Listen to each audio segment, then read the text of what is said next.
역대상 24장입니다. 서론 갑니다. 오늘 레위인 준비 두 번째 시간입니다. 역대기는 나라를 잃은 유대인들에게 다윗 언약과 성전 언약을 상기시켜 이스라엘의 회복과 하나님이 하실 일을 기대하게 합니다. 다윗 언약의 내용은 다윗의 후손을 통해 성전이 지어지고 그 후손의 나라는 영원히 견고해질 것이라는 것입니다. 궁금하죠? 그럼 성전 언약이 뭘까? 이거는 솔로몬 때 나옵니다. 우리가 잘 알고 있는 그 말씀 있잖아요. 너희가 겸비하여 이 성전을 향하여 기도하면 내가 죄를 사하고, 이 말 있잖아요. 이게 이제 성전 언약이에요. 이건 이제 솔로몬 때 다시 나오게 됩니다. 다윗은 자신이 직접 성전을 짓지는 못하지만 성전 건축을 위한 토지 매입과 재료 준비에 만반을 기합니다. 이제 성전에서 일할 레위인들을 소집하여 직무를 맡기는 작업을 합니다.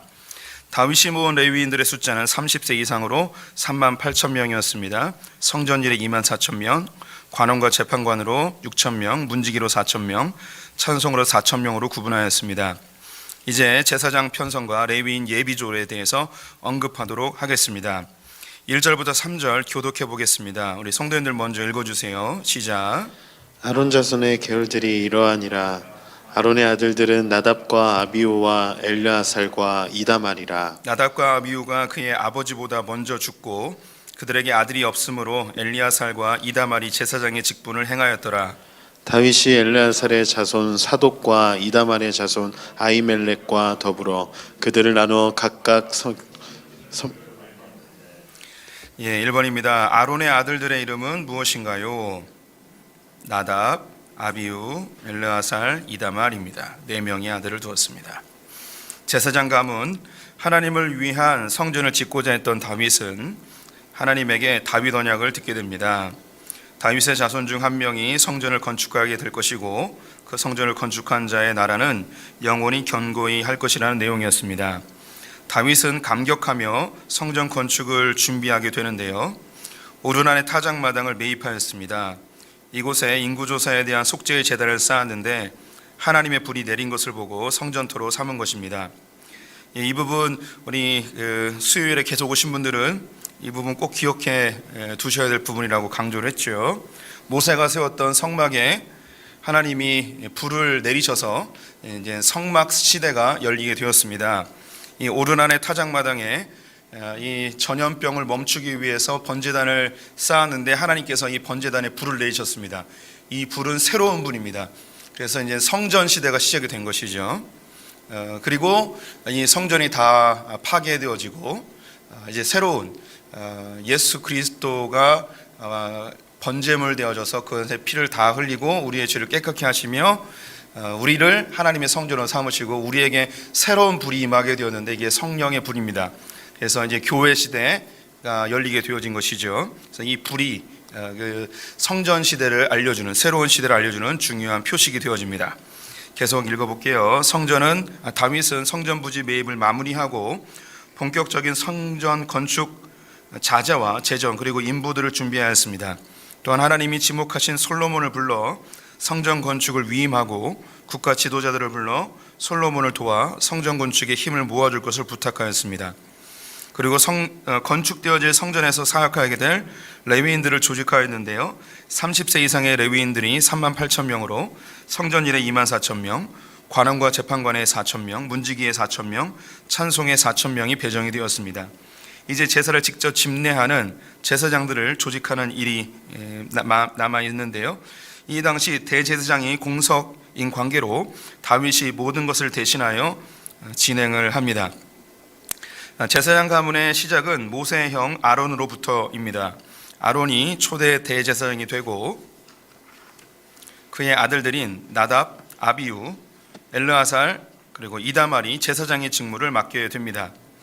하지만 나답과 아비후는 그들의 아버지보다 먼저 죽고라고 설명하며 엘르아살과 이다말이 제사장 직무를 맡았다고 설명하고 있습니다. 레위기 10장에서 성막이 완성된 후 최초의 예배를 드리게 되는데요.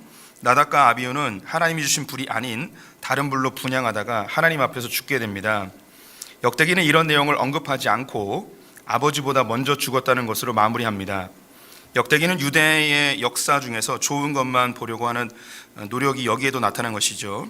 이것은 역대기에서 계속 반복되는 것입니다. 부정적인 것은 최대한 안 쓰려고 노력을 하고 있습니다. 희망적인 이야기를 하기 위해서입니다. 그런데 이것은 새로운 성전을 짓기 위한 하나님의 시선이고, 이것이 교회를 세우게 되었고, 이제 교회 시대 속에서 여전히 주님께서 우리를 볼 때 우리의 부정적인 죄악된 모습은 예수 그리스도의 피로 가리우시고 우리의 좋은 점, 긍정적인 부분만 보시면서 완성되지 하나님 나라로 우리를 견인해 가시는 것, 우리 성도님들이 꼭 기억해 주셨으면 좋겠습니다. 우리 성도님들은 나의 부정적인, 나의 죄성, 나의 과거의 죄악들, 여기에 매이지 마십시오. 주님은 더 이상 이것을 보지 않으십니다. 새로운 시대를 준비하신 하나님은 더 이상 우리 성도님들의 과거의 죄악과 허물과 연약함을 결코 상념치 않으십니다. 이건 이미 예수 그리스도의 십자가에 못 박혀서 사라졌습니다. 주님은 기억하시지만 이걸 가리워 버리셨어요. 꼭 기억해 주시기 바랍니다. 엘리야살과 이다말로 이어지는 제사장 가문은 다윗 때의 사독과 아히멜렉까지 이어져 왔음을 설명하고 있습니다. 여기 설명을 제가 빠뜨렸는데, 이 아히멜렉은 아비아달의 아들입니다. 아비아달의 아들. 이중 대제사장은 아론, 엘르아살, 비느하스, 사독으로 이어집니다. 사독과 함께 제사장의 우두머리로 아비아달이 있었습니다. 아비아달은 엘리 제사장의 계열이었습니다. 다윗 때의 대제사장이 아비아달에서 사독으로 바뀌게 되었습니다. 네, 요 부분 설명을 써놓긴 했는데 다시 좀 정리를 해볼게요. 다윗이 이 제사장들을 조직을 하게 되는데 두 명의 우두머리를 세웁니다. 한 명은 사독을 세우고 한 명은 아히멜렉을 세워요. 근데 이 아히멜렉은 아비아달의 아들입니다. 그래서 아비아달을 아예 이 목록에서 제거해 버렸어요. 이것은 이따가 설명을 좀 더 해드릴게요. 아예 아비아달을 빼버렸습니다. 뭐 여기서 그냥 설명해 드리죠. 나중에 이 아비아달이 솔로몬 편에 서지 않아요. 그래서 이 역사성에서 이 아비아달을 빼버리고 그의 아들인 아히멜렉만 주목하여 세워놨습니다. 이 부분 요거 설명하고요. 그런데 원래 이 사독이 그 아론의 계열, 비느하스의 계열인데, 그런데 이게 이제 바뀌어 버려요. 이 사사 시대 때 바뀌게 되는데요. 원래는 이 엘르아살 가문들이 대제사장을 이어왔는데 그의 동생인 이다말 가문으로 바뀌어 버립니다. 이 부분 설명을 좀 해드리겠습니다. 아비아달은 대제사장 아히멜렉의 아들입니다. 아버지가 아히멜렉이고요. 아들도 이제 아히멜렉이에요. 그래서 이름이 헷갈릴 수 있는데 아비아달의 아버지의 이름이 아히멜렉이고 아들도 아히멜렉이에요. 요거 몰라도 관계없는데 헷갈리실까봐 설명하는 이게 잘 전달이 되는지 지금 애매합니다. 아비아달은 대제사장 아히멜렉의 아들입니다. 아히멜렉은 다윗이 사울을 피해 도망할 때 성막에 들렸을 때에 진설병과 골리앗의 칼을 제공해 주었습니다.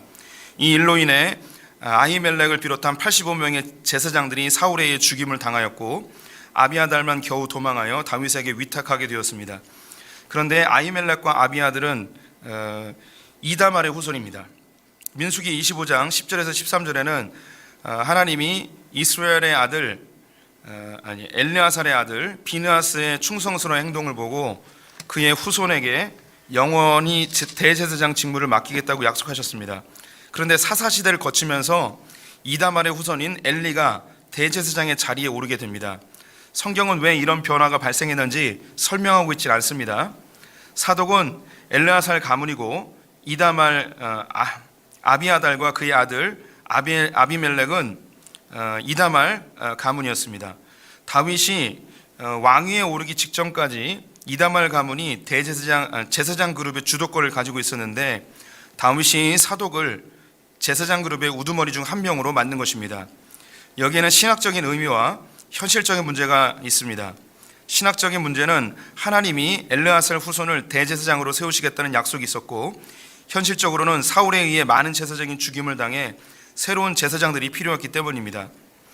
하지만 성경에서 자주 등장하는 사독과 아비아달의 이름의 순서에서 볼 수 있듯이 주도권이 사독에게로 넘어가고 있습니다. 이것으로 인해 훗날 두 그룹 사이에 큰 갈등이 발생하게 되는데요. 사독은 솔로몬 편에 서고 아비아달은 아도니아 편에 서게 됩니다. 솔로몬이 왕위에 오르게 되자 사독의 후손들이 성전에서 핵심 역할을 하게 됩니다. 이후 사독 가문은 BC 171년 헬라의 셀레쿠스 왕조의 안티오쿠스 4세에 의해 제사장직을 박탈당할 때까지 이스라엘의 제사장직을 독점하고 있었습니다. 사독 계열의 제사장들의 무리를 사두개인이라고 부르는 것이죠. 안티오쿠스 4세는 성전에 제우스상을 세우고 돼지피를 뿌리는 등 포악한 행동을 하였고, 이에 분노한 마카비 형제들이 일어나 헬라를 몰아내고 독립국가 하스모니아 왕조를 만들게 됩니다. 이들은 이방 세력들에게 저항하지 않는 이익 집단이 되어버린 사독 계열을 대신하여 아론 계열의 대제사장들을 새롭게 세웁니다. 훗날 로마에 의해 유다가 다시 점령되었는데 이미 사독 계열의 제사장들과 아론 계열의 제사장들 간의 갈등이 심각했습니다. 그래서 로마는 대제사장을 1인이 아닌 임기제로 여러 명의 대제사장을 세워 힘이 집중되지 못하도록 만들어 버렸습니다. 이제 설명을 좀 했는데요.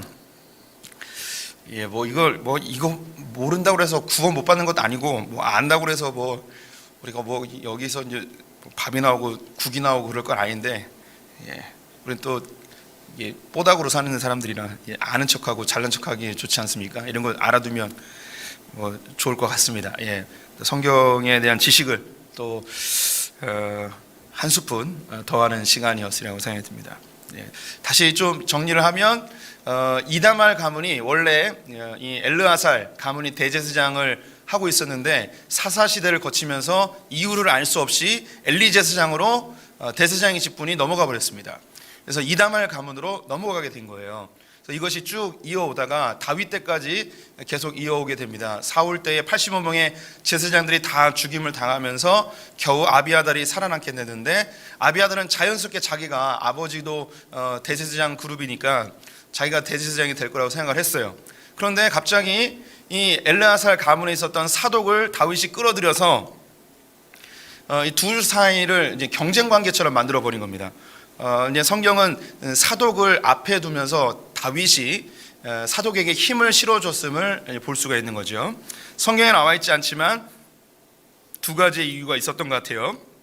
성경에 엘르아살 가문의 비느하스의 후손들이 대제사장을 할 것이라고 예언해 놓았기 때문에, 약속하셨기 때문에 사독을 세운 것이라고 생각이 들고, 이다말 가문이 85명의 제사장들이 죽었기 때문에 이제 제사장들의 숫자가 부족합니다. 그래서 엘리아살 가문의 사람들을 이제 포섭해서 제사장들을 늘려놓은 거죠. 그러면서 이제 힘의 균형이 사독 쪽으로 옮겨가게 됩니다. 이 가운데 갈등이 있었고, 아비아달은 솔로몬 반대편에 섰다가 이제 역사 속에서 사라지고 사독이 그의 가문들이 대제사장 가문으로 이어지게 됩니다. 그런데 권력이 집중되어지자 타락하게 되었고, 예수님 당시에 사두개인은 하나님 예수님께 매우 비판을 받는 종교화되어진 사람들로 이제 변질되게 된 거죠. 매우 정치화되어진 사람들로 바뀌게 되어졌습니다. 이렇게 사독 계열 사두개인들 정리하고요, 넘어가 보겠습니다. 4절에서 6절 우리 성도님들이 먼저 읽어주세요. 시작.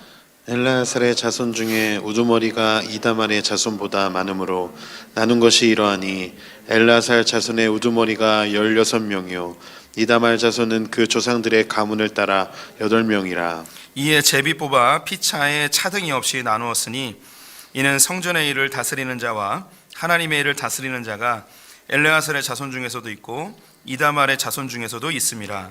레위 사람 느다넬의 아들 서기관 스마야가 왕과 방백과 제사장 사독과 아비아달의 아들 아히멜렉과 및 제사장과 레위 사람의 우두머리 앞에서 그 이름을 기록하여 엘르아살의 자손 중에서 한 집을 뽑고 이다말의 자손 중에서 한 집을 뽑았으니. 2번입니다. 다윗이 성전 봉사를 위해 세운 제사장 가문의 우두머리는 각각 몇 명이었나요?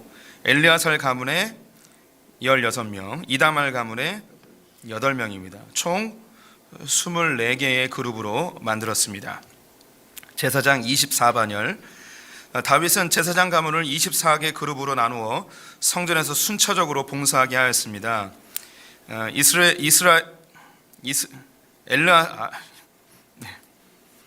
우리 성도님들 제가 비밀 하나 알려드릴게요.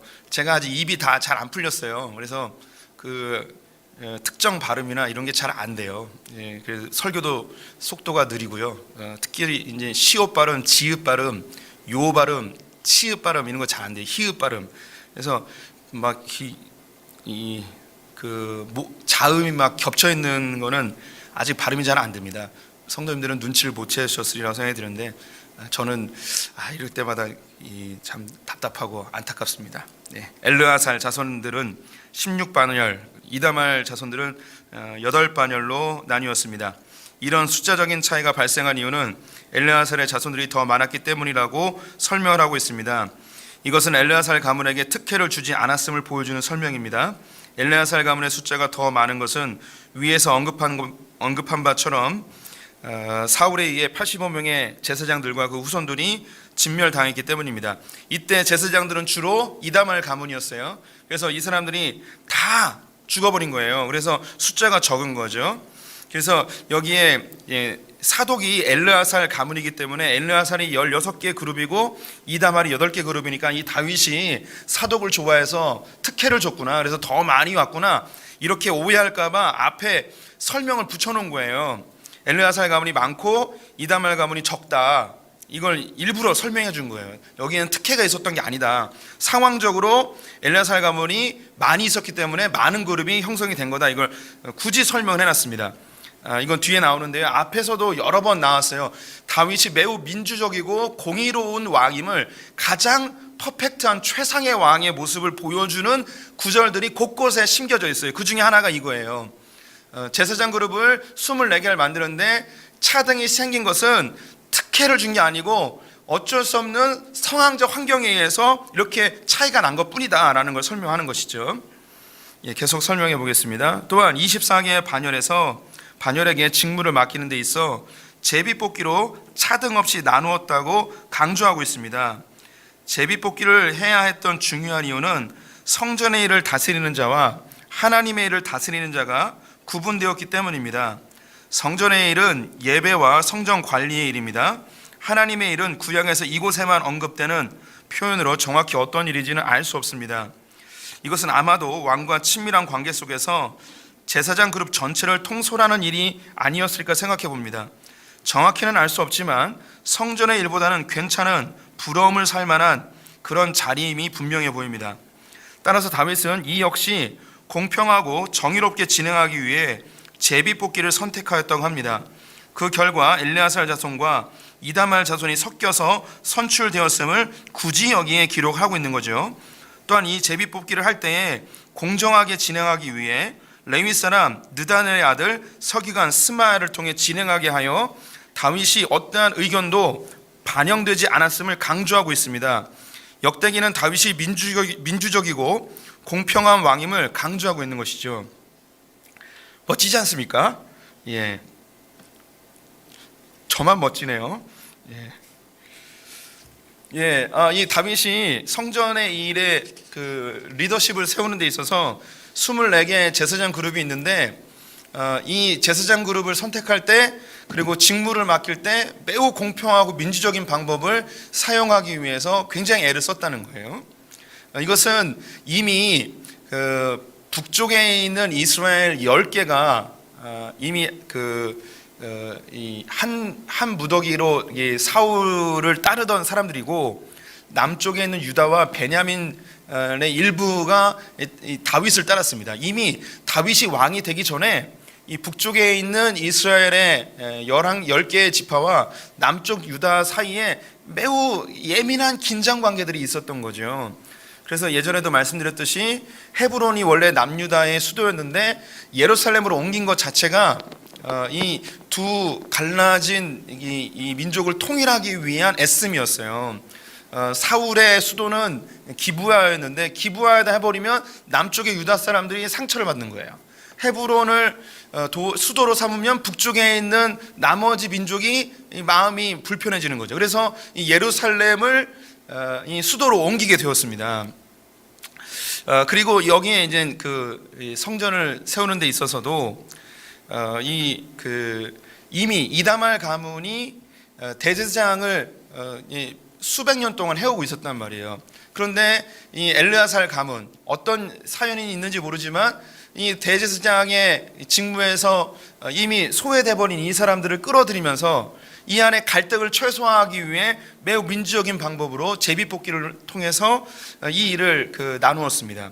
그리고 다윗이 전혀 개입하지 아니하였음을 보여주기 위해 이제 서기관 스마야를 통해서 이 제비뽑기를 하여서 그들에게 직무를 맡기는 이런 모습을 보이고 있는 것이죠. 참 이게 멋진 모습이에요. 이게 이 하나님의 성품입니다. 하나님은 약자와 강자를 다 존중하십니다. 자칫 잘못하면 약자의 편만 서게 되면 강한 자들의 마음이 상합니다. 강한 자들의 편을 쓰면 불의한 사람이 되어질 수 있죠. 어디에다 이 기준점을 두는가? 하나님은 약자에게 조금 더 관심을 갖죠. 뭐 퍼센테이지로 할 수는 없겠지만 하나님은 가난한 자의 하나님과 동시에 부유한 자의 하나님이십니다. 낮은 자의 하나님인과 동시에 높은 자의 하나님이시기도 하죠. 그래서 주님은 낮은 자에게 관심을 보이시면서 이 높은 자들, 부유한 자들을 품으면서 너희들도 나처럼 이 연약한 자들에게 관심을 가져라. 그래서 하나님의 나라를 이루기를 열망하고 있습니다. 이 가운데 주님은 강제적인 방법으로 쓰지 않고 늘 민주적이고 공의로운 방법, 평화로운 방법, 하나님 나라의 방편으로 일을 해나가시죠. 다윗이 부족한 부분이 있습니다. 왜 없겠습니까? 그런데 이 역대기는 다윗의 이런 민주적인 공의로운 이런 하나님의 성품을 닮은 가장 모범적인 왕으로 이렇게 묘사를 하고 있는 것이죠. 그러면 7절부터 19절까지 교독해 보겠습니다. 우리 성도님들 먼저 읽어주세요. 시작. 첫째로 제비 뽑힌 자는 여우야립이요 둘째는 여다야요 셋째는 하림과 넷째는 스오림이요 다섯째는 말기야요 여섯째는 미야민이요 일곱째는 학고스요 여덟째는 아비야요 아홉째는 예수아요 열째는 스가냐요 열한째는 엘리야십이요 열두째는 야김이요 열셋째는 호빠요 열넷째는 에세부압이요 열다섯째는 빌가요 열여섯째는 임멜이요 열일곱째는 헤실이요 열여덟째는 함비세스요 열아홉째는 부다히야요 스물째는 여헤스겔이요 스물한째는 야긴이요 스물둘째는 가물이요 스물셋째는 들라야요 스물넷째는 마아시아라. 이와 같은 직무에 따라 여호와의 성전에 들어가서 그의 아버지 아론을 도왔으니 이는 이스라엘의 하나님 여호와께서 명하신 규례더라. 4번입니다. 24개의 제사장 그룹은 직무를 따라 성전에서 누구를 도왔나요? 그의 아버지 아론을 도왔습니다. 이것은 대제사장을 도왔다는 의미입니다. 24반열의 우두머리, 제사장 24반열의 우두머리들을 소개하고 있습니다. 표를 보시면 이렇게 24명이 있고요. 이분들은 우리가 모르지만 천국 가면 우리가 보게 되리라고 생각이 듭니다. 24개의 그룹으로 나뉜 제사장들은 하나님의 명령대로 아론 대제사장을 도와 예배를 집례하고 백성들을 중보하는 사역을 감당하게 됩니다. 이들이 어떤 순서로 성전에서 사역을 했는지는 정확히 설명하고 있지 않습니다.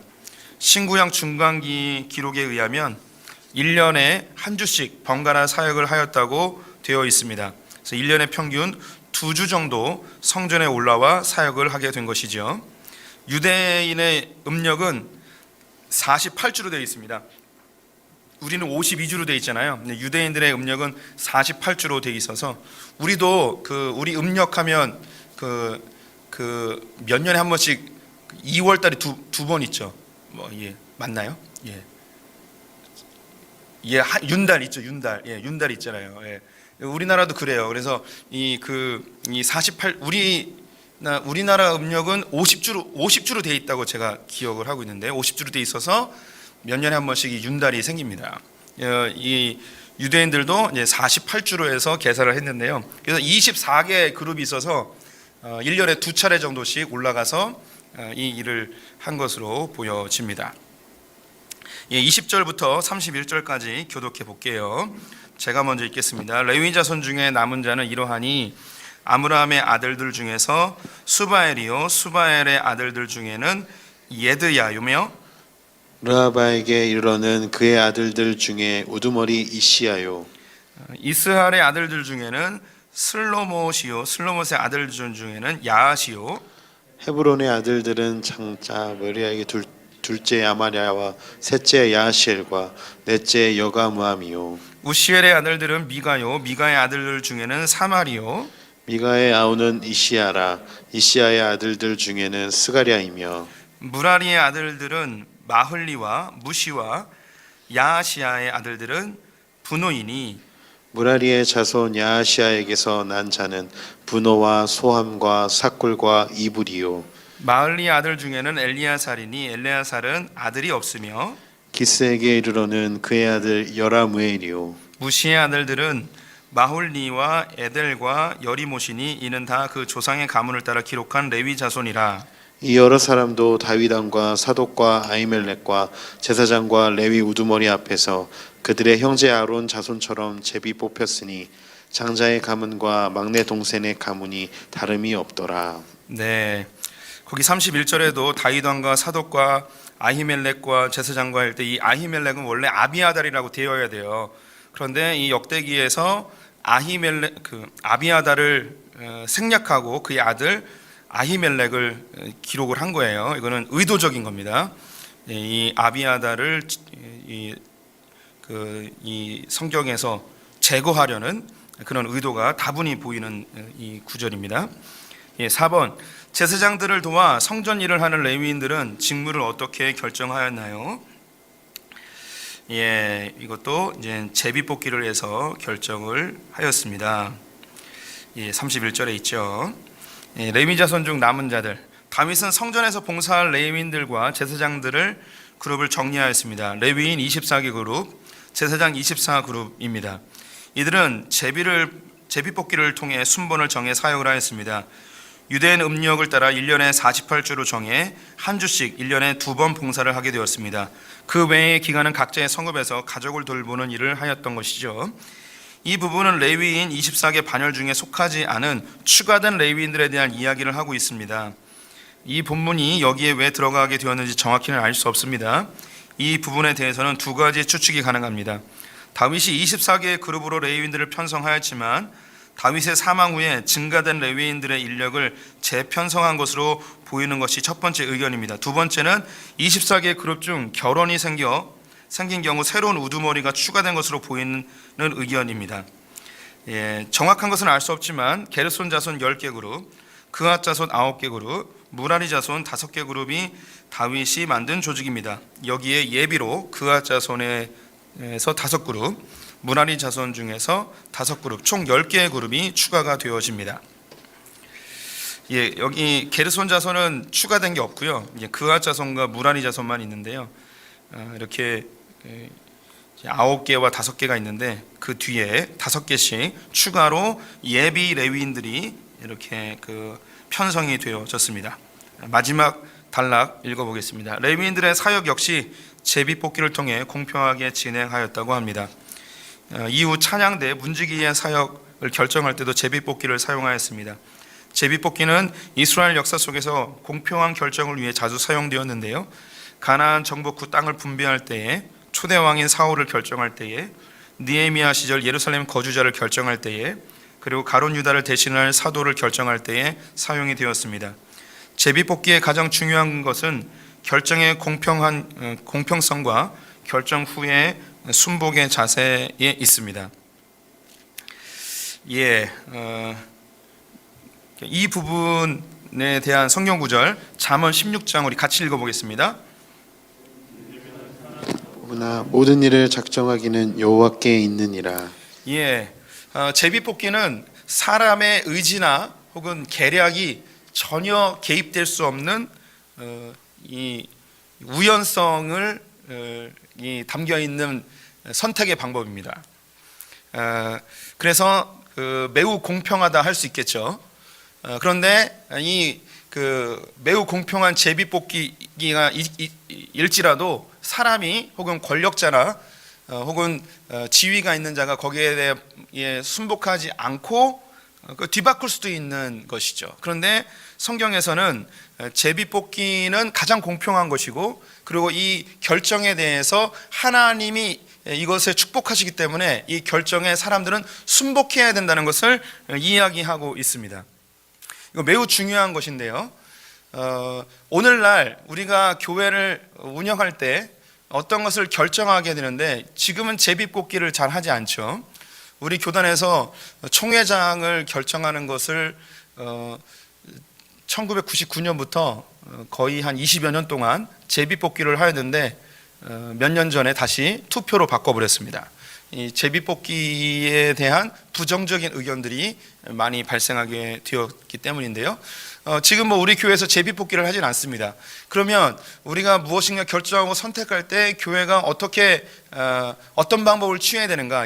방법은 다양할 수 있습니다. 그런데 가장 중요한 것이 무엇인가?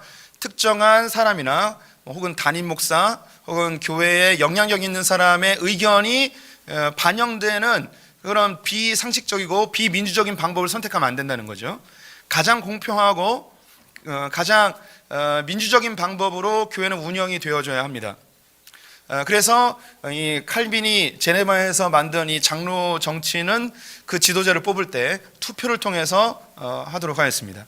그리고 이것이 현대 민주주의로 발전하며 비밀 투표의 원칙으로 그 사람들을 뽑게 되어지죠. 여기에는 어떠한 부정적인 방법이나 혹은 권력을 가진 자들의 의사가 개입되면 안 됩니다.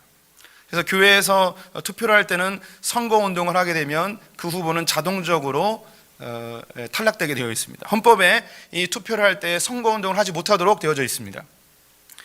또한 우리가 완벽하진 않지만 최대한 민주적인 방법으로 무엇인가 결정했다면 이 결정에 대해서 우리는 순복하는 자세가 필요합니다.